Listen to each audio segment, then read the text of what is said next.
Well, I didn't pass emissions, so I had to get new catalytic converters.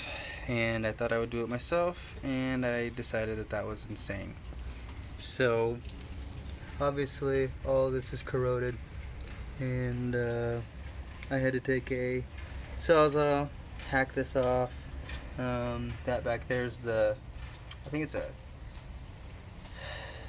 I think it's a safety mechanism, to be honest, because it was ridiculous to try and get that off.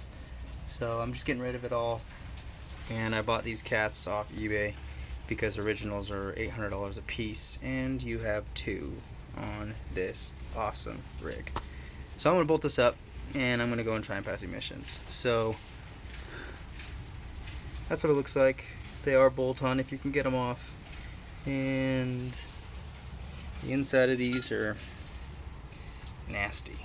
So, and they do give you gaskets, which is cool, and they give you new bolts, and yeah, that's how that went. It took about 2 hours to get all that off, so 2.5 hours, maybe 3, I don't even know, I've lost my mind. So I'll give you guys a good update and see what happens. Anyway, the EGR valve did lower the nitrous oxide a little bit, but not enough, so I decided to change these out, and I don't think these have been changed since the original, or 27 years ago.